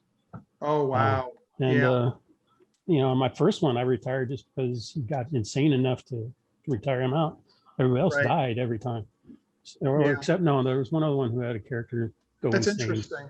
I was really wondering how that would work, but that makes sense. Makes sense that you're just constantly going with new. Well, yeah, they have you make sanity checks for practical. Give them a drop of a hat excuse to make a sanity check in there, and apparently they have you make them. Yeah, that's one of the things where certainly when I run it, I'm a little more flexible on sanity checks. Yeah, I have a huge problem with that because I've worked with over 100 veterans with PTSD and other issues, and I have a degree in psychology and stuff. So I'm like, the human mind is far more resilient than this game gives it credit for. Right. So. No, I agree, and I think it also reacts in ways that are not really consistent with how the game works. The game sort of assumes that something happens and you suddenly just snap and you go completely insane at that moment. When my gut would tell me, and you would know this a lot better than I do because I have no degree in any of this, but I would think it's probably the kind of thing that it's that night that things start getting to you, that in the moment the adrenaline is going to let you keep operating. You're not going to suddenly snap, but maybe that night or the next weekend or a month later is when things start really, it would start affecting you. And it's not going to affect you in the sense that, I just had this happen, now I'm a kleptomaniac. Yeah. Yeah, the way they do it supposedly by the rules. I didn't run the game. I wasn't reading the modules, the adventures, so I don't know what they told him to do versus what he actually did. I just know that they don't give the human mind credit for the resiliency it has, because, I mean, think about it. If real life was reflected by the Call of Cthulhu rules, a lot of veterans would come back certified and insane and stay in an institution the rest of their life. Right. And that's not how the human mind works. They might eventually commit suicide and stuff, things like that, but they function day to day, Right. for years afterwards. I mean, there's Vietnam vets that I helped out who hadn't had a good night's sleep since Vietnam, and they're in their 70s, So, yeah. Yeah, no, and obviously it's a game, and that it's not always meant to match reality, which is one of the things that we always have to remember. That, but that being said, I think that's an easier argument to make with like D&D or fantasy role playing than it is with Call of Cthulhu, because Call of Cthulhu is intended to try to more closely match a human experience. Yeah, more reality based. Right. So I think that's an area where, frankly, the GM should use proper judgment on that. And especially, it's one thing in a con game or a one-off. Right. Fine, let it be wacky and weird, and give people crazy insanities. If that's because it creates interesting role playing and it's a con game. But if you're doing a 3-year-long campaign, I think you should try to more realistically match, what should really happen to somebody. Yeah, because the times that you call for sanity checks, I mean, if that was how real life was, lots of police officers who investigate murders would be insane by their 3rd year in their career. Yeah, I mean, to be honest, I'm not sure I would normally have people make a sanity check just because they saw something that was not supernatural but was disturbing. Just because you find a mangled dead body, should that be a sanity check? I could argue maybe it is the first time that you've ever seen one, maybe even the second time you've ever seen one. After that, no. So maybe your sanity goes from 83 to 78 or 76, but the next time you see the same thing, it's just not going to have the same effect. It shouldn't anymore at that point. Right, same with the guys who clean up crime scenes for a living. They're compensated. Yeah, exactly. Money. Yeah, exactly. They deal with that all the time. They got to clean up the nasty stuff. But the first time might be a big shock. Yeah, they might puke. But by the time you get to the 3rd or the 4th, it's your job. Well, and the human mind is very good at getting desensitized, which is one of the great failings, frankly, of the human mind. That's how you get atrocities and genocides and slavery and mass discrimination, because the mind can justify and adjust to truly terrifying things if it wants. The people who carried out Pol Pot's genocide, the people who were in the running the death camps in Nazi Germany, they were not all insane. They may have been any number of things, but the mind can absorb a great deal. When I run my masks, so to the point that you guys are making, I had a guy that was a Harlem Hellfighter. I had someone who's playing a nurse, whatever to do. Oh, another one had been in World War I as well. If they saw a dead body, I didn't even have them check. And I think that's built into the rules as an option that you can do. I think it's built into the careers. So if I judged that, no, you're used to this. I did not have them roll. And honestly, the modern masks doesn't even ask you to, or it's talking in terms of make a sanity roll, unless you're a soldier and you've seen this shit before. and you lose 1 to 2 points. It's not the type of thing where on the spot you are gonna lose your shit. It has to be way more heinous than that. My guys have done the Peru, Prelude, New York, and Britain, and if anything, they have more sanity now than what they started with for the most part. So I don't know if it's that brutal anymore, Call of Cthulhu, on the sanity side of things. Now, that said, if you do certain things and you happen to like stare at something truly heinous, not of this world, Right. then yeah, you get into D10, D20, D100 sanity losses, but that's different. That's not just a mangled body at this stage. Right. Yeah. I mean, if you decide to stare into the shining trapezohedron or whatever it's called, I forget, or you actually manage to summon Great Cthulhu, yeah, you should go crazy. But that's different than what a lot of Call of Cthulhu describes, at least traditionally. No, 100%. No, 100%. So see, he used the new one. You know, he backed the Kickstarter for the Masks of Narlatep redo they did a few years back, or however many years back it was. So, you know, like I said earlier, I didn't know if it was, you know, how he ran the game, you know, how much he adhered to what was suggested rather than engaging with DM fiat instead. But yeah, I think Rob, there's a certain amount of luck as someone who is running it right now. Smart players can get a lot further in it, but I will also say the deeper you go in Masks, the deadlier it goes, and a little bit of bad luck, even if you know what's going on, can change it. It could be just you could be dead. You know, having cultists shoot back at you. I had one player. If he got hit, he was gone. He was just gone. And he was lucky that he didn't get hit, but it could be on the edge of a freaking die at that point. Yeah, right.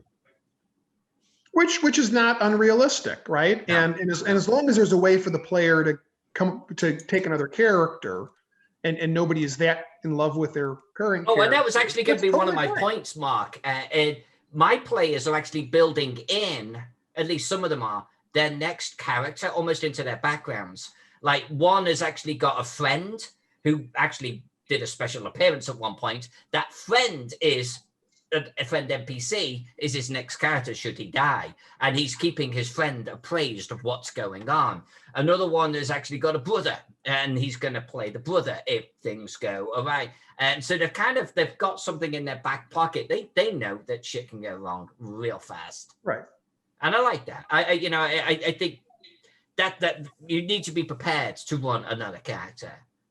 Yeah, my second character made it from New York onward. You know, my first character didn't even make it to New York. It's funny because I do think that depending upon the game and the personality and the group, some people get very, very attached to their character, and I always find that to be sort of an odd and not the way it should work. You know, you shouldn't be, you know, that attached. You know, it's a question of storytelling, in my view. It's not a question of you know. It wasn't so much character attachment. You know, I did play my second character for probably 2.5 of the 3 years. So, you know, there's that kind of attachment. But the thing is it was just, it felt like a railroad because you knew it was inevitable. You're either going to die or go insane. And you're like, you know, so my problem is why would my character really push himself to do this even more than he already has? You know? That's an interesting. Yeah, I know nothing about the plot, and I don't want you to tell me. But you know, I mean, there always needs to be some sort of motivation for that kind of thing, because you're right. Why would anybody risk their lives or their sanity? Or their sanity in that kind of that's a good question. I you know, and that's something that I would think you'd want to try to that the scenario itself should address in some respects. It should be creating motivation and a logic for why somebody would be wanting to continue. And if it hasn't, I would view that as sort of a failing of the scenario, frankly. Another issue I had is, you know, eventually you start meeting these people who deal with the demons and stuff and summon the fire vampires and stuff. Why are they functioning? Why are they not so why are they not dribbling insane if they summon the vampire? Well, a lot of the time they are. That's the thing. Cultists are insane, but insane doesn't have to be babbling. That's right. the thing. I It's mean, a there's different type of insanity. But if you, as a player, to see these things, you do become a babbling insane person. Right. Well, maybe. Honestly, though, that's down to the GM. The books are really good on explaining different types of insanity, and it doesn't have to be babbling. He was using those cards they created. The cards are pretty good. They can introduce different things, but I mean, at the end of the day, it does not have to be babbling. I had one guy wake up on the side of a British road. It was raining, and he was covered with blood, and he had no recollection of what he had just done. And he had to figure that out. And that was his penalty for actually getting pretty heavily insane at one point. Backstory is he actually fought his way out through some police, but didn't remember any of it. So I think it doesn't have to be babbling, at the end of the day. And this is one thing I like about the modern rules that they've got, is they address a lot of these things that you guys are bringing up. Did you play the Peru part, Robert? Yeah, we started. I think that's where we started. You see, so I'm not going to spoil this for Mark at all. Yeah, but the Peru was added to give the characters motivation. It wasn't in the earlier releases. So I think that is Chaosium sort of taking a step backwards and having exactly the same conversation with themselves that you're bringing up. Why would you even do this? And Peru is meant to be that sort of prelude that gives the characters that hook, that drive, that sends them onto New York, which only then makes it even more compelling that they're going to do this. And I liked what they were doing there, and I actually really played to that part of it. It gives the characters a lot of personal motivation. So by the time that let's call it the wheels are in motion, and they're suddenly on their way to wherever. But how do you pass that motivation on to the second, third, and fourth character that you play? Well, but that there's a certain amount of but look, at the end of the day, as players in any system, we could sit there and say, I don't want to be motivated by this. So there is a certain amount of, I want to say, reliable expectation from players to at least come to the table wanting to play. And so, for example, one of my characters is Jack. Jack is playing a character right now who has a friend, and he's keeping his friend informed of what's going on.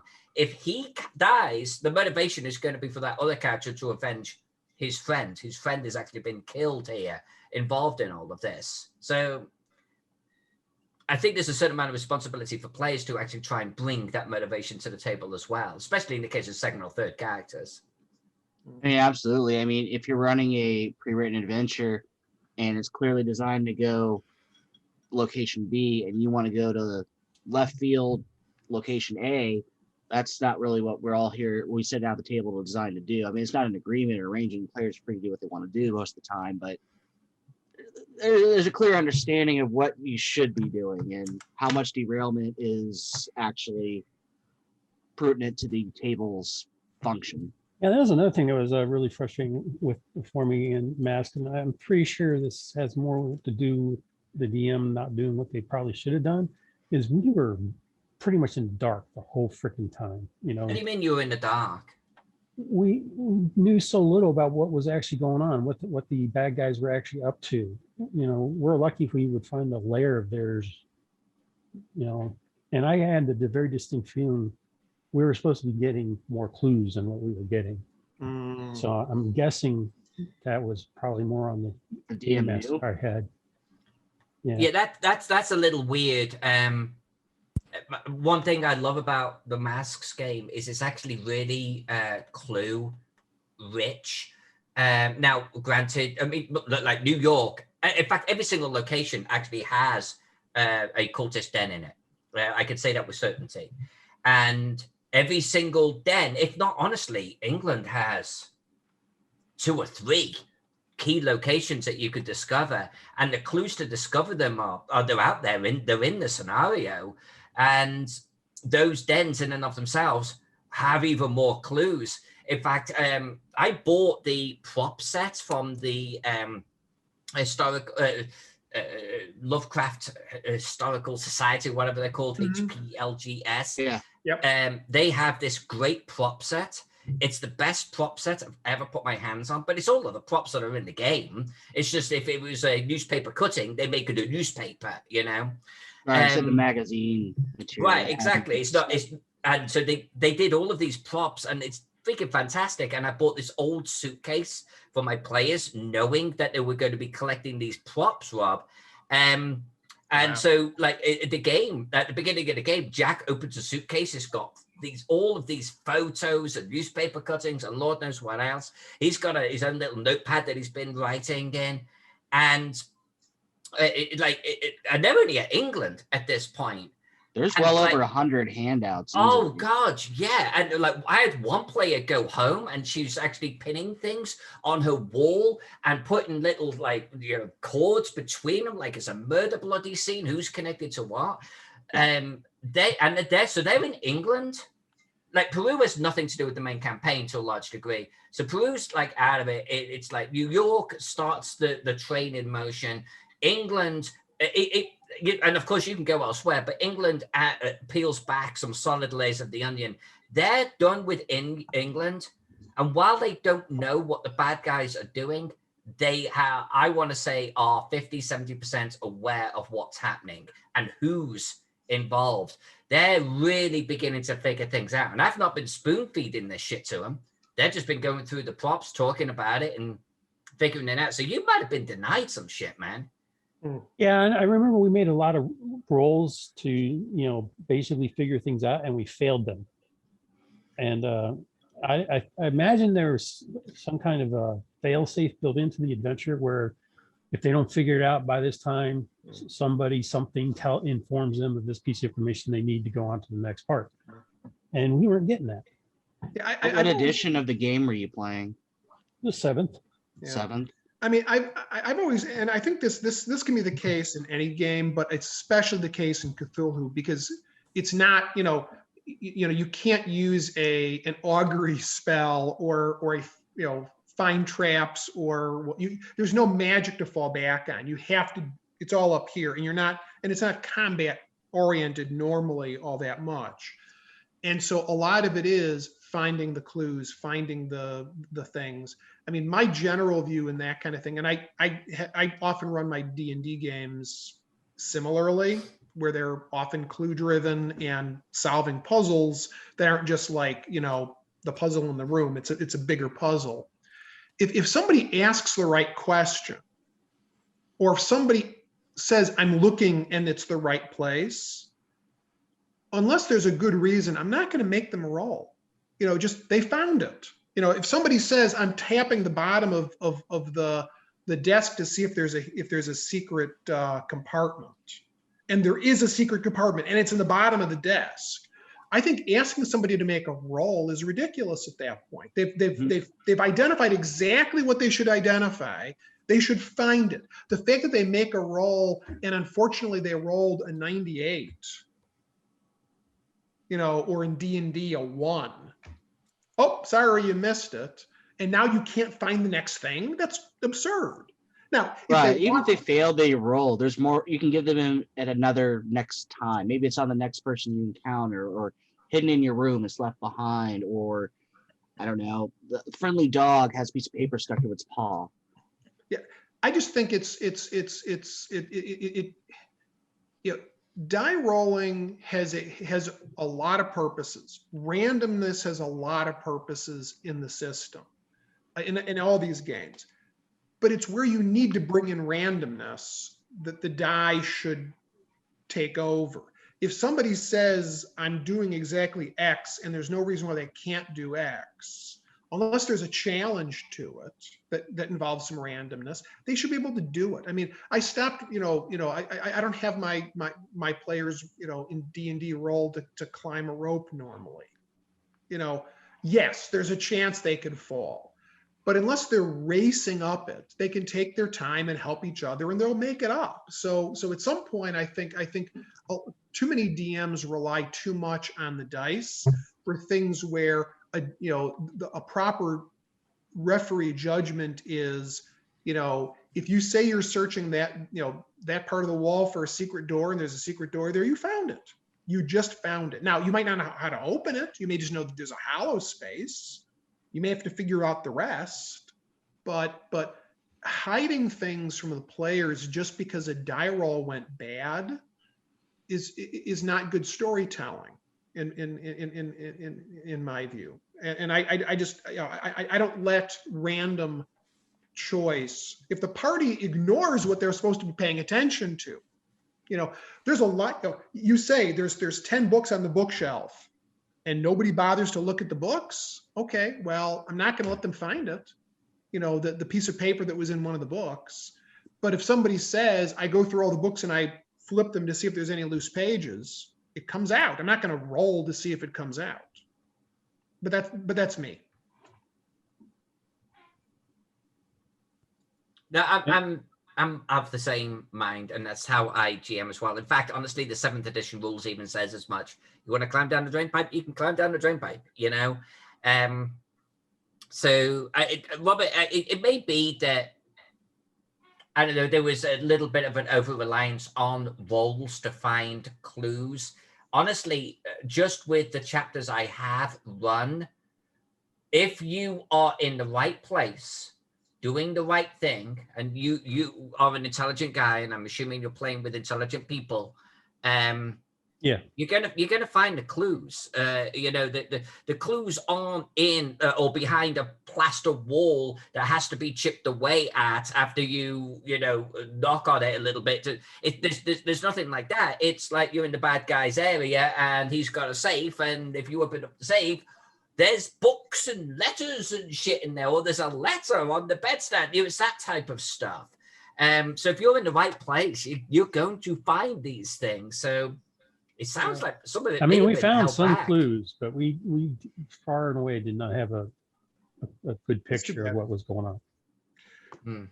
We had pictures of the missing people in Africa and all that stuff, and we got clues in New York and stuff. We got name drops and things like that, but it wasn't all coming together in any kind of cohesive picture.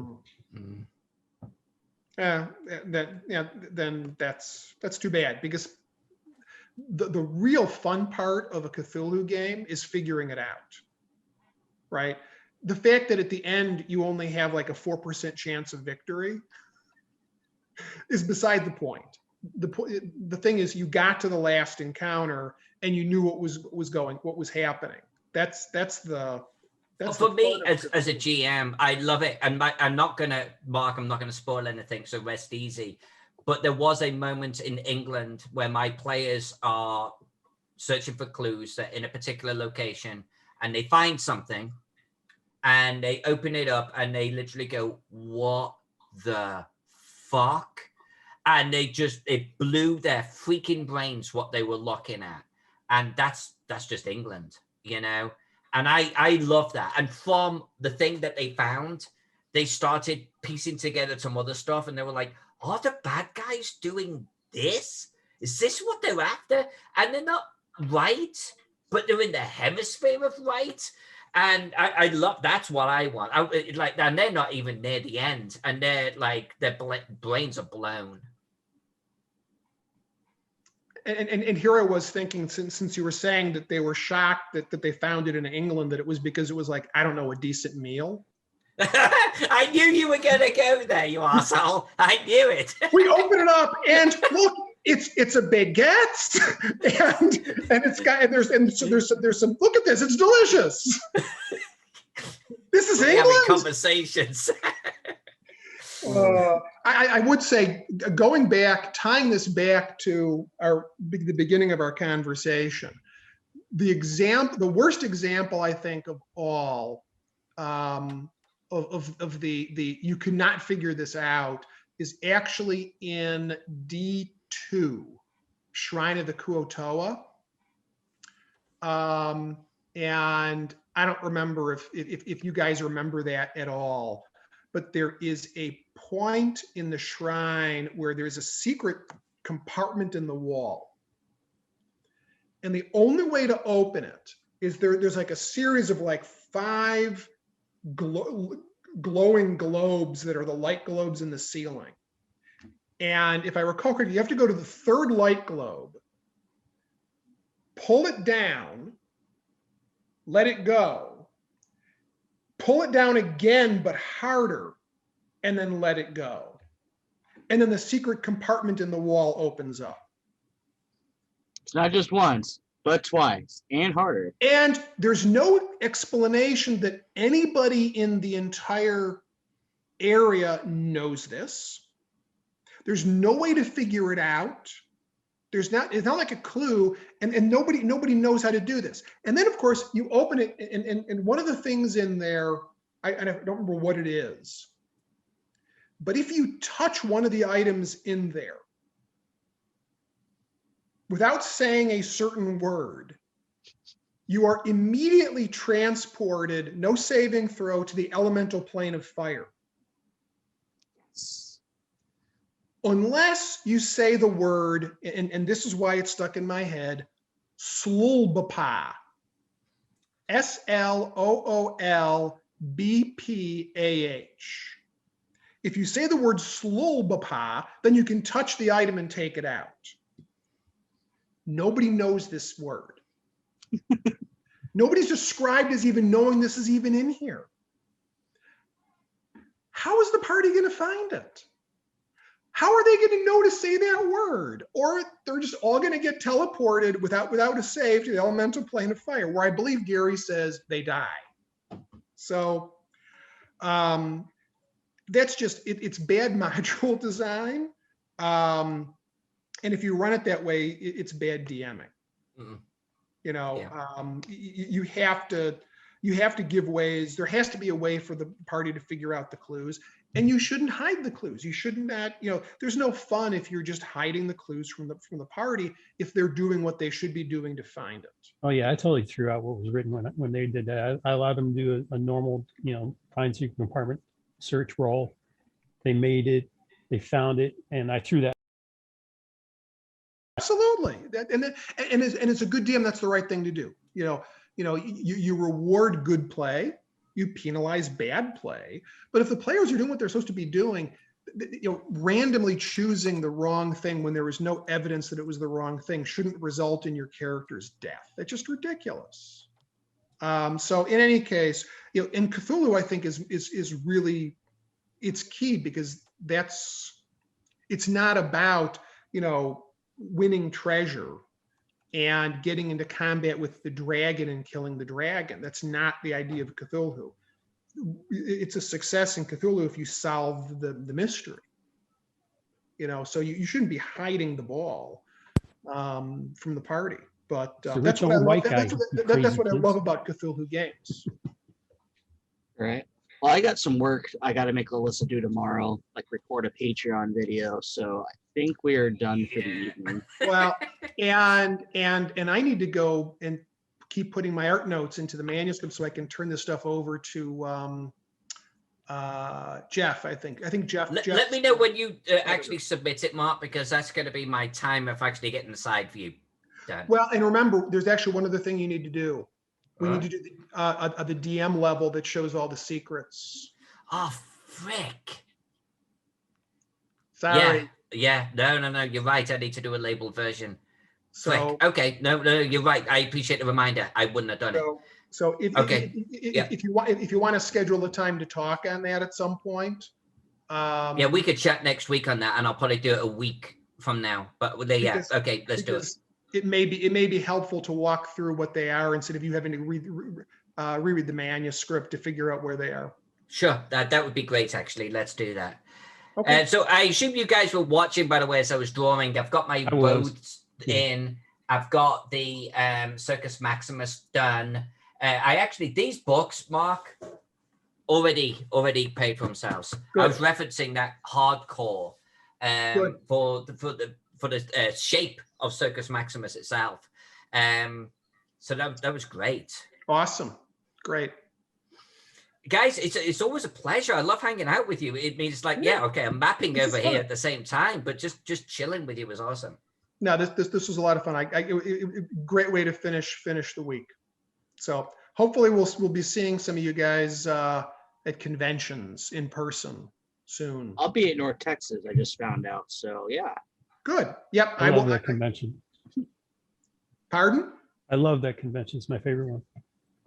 Well, I just I had my second COVID shot on Monday, so I will be as immune as I'm going to get in 2 weeks. So I will be at Texas. I'm going to be at Texas, and I'm going to go to Game Hall in. You'll see me at Game Hall. You'll see me at Game Hall. Oh, we'll be at that one. I can't wait. I can't wait. Right back at you. Guys, right. Thank you so much. This was awesome. Thank you so back at you. Guys, right. Thank you so much. This was awesome. Thank you so much. All right. Good All night. right. Good night, everybody. Good night, everyone. Bye-bye.